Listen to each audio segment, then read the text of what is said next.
Well, my name is Willie Gibson. I work for the White River Natural Resource Conservation District. I'm a certified crop advisor, agronomist, and I'm here on Birch Meadow Farm in Fairleigh, Vermont, and we're working with Steve Stocking, the owner and operator.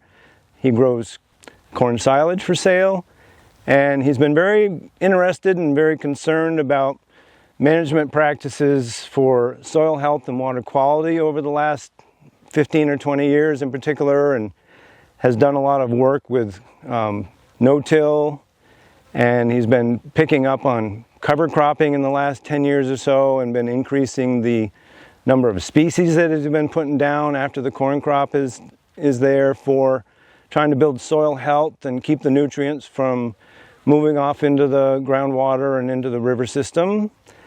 And this year in particular, we're spending a lot of time and energy with him, me and a few people from UVM Extension and another agronomist in the area, Tom Beaudry.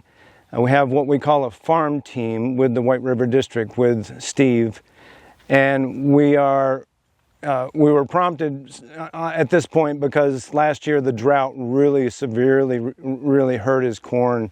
This is very drouthy type soil. It tends to be a sandy silt loam, very deep sandy silt loam, and so we're trying to enhance the cover cropping and looking at alternative cropping systems on this land. He doesn't have any animals. He hasn't been dairy farming since 1975, and so he's been depending on organic inputs from the outside of the farm, gets manure from a local dairy farm that he sells the corn silage to. And right now we're working on doing an interseeding of cover crops into the corn, in part to try to establish more plants of diverse nature in the soil for more of the growing season than would happen with the cover crop being put in only after the corn is harvested. Partly because we know that this soil is very low in organic matter. It has some compaction issues. The type of soil it is essentially is prone to leaching of nutrients and not being able to build up organic matter readily, especially with something like a straight corn crop all the time. So Steve's been really interested in trying to get this interseeding to happen, and initially we were going to do it with Interseeder that UVM Extension has, a 6-row no-till drill interseeder. Unfortunately, as happens when you're working with farms and as you're a farmer, not everything comes together the way you'd like it to, and weren't able to get a tractor that would work for that machine to do the interseeding. So we're doing the interseeding a little later than we'd like to, actually probably 2 weeks later than we'd like to. The corn is at a higher stage of maturity and is covering more of the soil than we'd like, but we're going to do it, and Steve wants to do it with these drone operators, Aero Drone Solutions, and he's had them do the herbicide for the farm this year. It worked great, and they're great people to work with, and so we want to get the seed put down anyway. Steve does. I mean, I say we because we talk about this together all the time, but it's really Steve's decisions, obviously, and he knows the risks and wants to put the investment into the land anyway, even if it might not be a perfect situation. And we'll see what happens. We also have UNH has a small 2.5 acre trial set up here that they've paid for the seed for an interseeding trial, and that's probably what prompted Steve to be willing to kind of do more acres than just the 2.5. Whether you're going to do it yourself or whether you're going to hire somebody in, if you're going to do it yourself, you can plan on doing something smaller and probably be okay with that. You might even prefer that. In this case, if you're going to hire a custom operator like the drone folks to come in, then you probably need to have enough acreage to make it so it's worth their while to come here. So we're looking at about 16, 17, 18 acres of interseeding this corn with this mix. It has annual ryegrass, it's a couple different kinds. It has a daikon radish and it has medium red clover.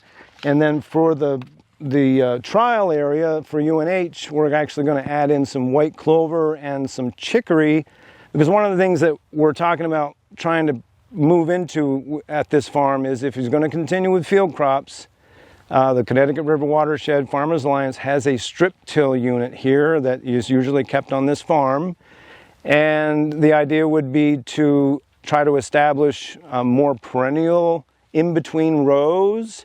So the white clover and the chicory are kind of part of looking at whether we can establish any of the perennials during the interseeding and potentially establish a strip till system that would have kind of perennial in between row grass cover, living mulch we want to call it. So yeah, a lot of excitement here. Steve Stocking's doing wonderful things. He's really wanting to learn and advance this and make the environmental situation here as good as he can, as well as the economics of the farming. And he's got a future here with with a daughter that's coming onto the farm. So yeah, a lot of good work going on here.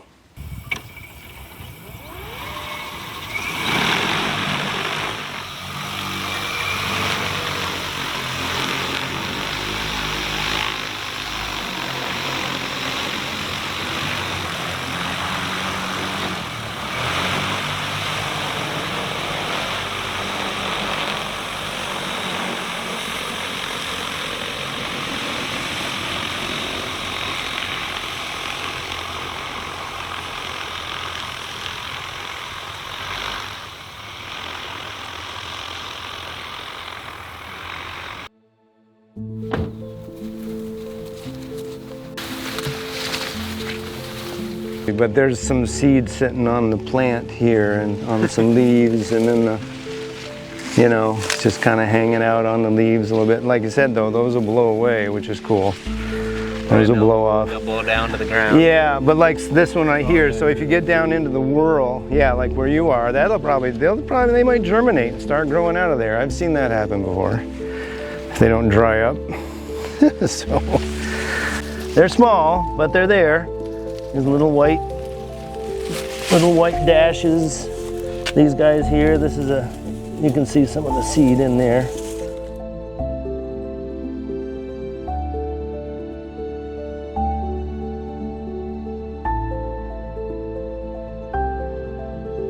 Good, it's there. It's got some chance to do something.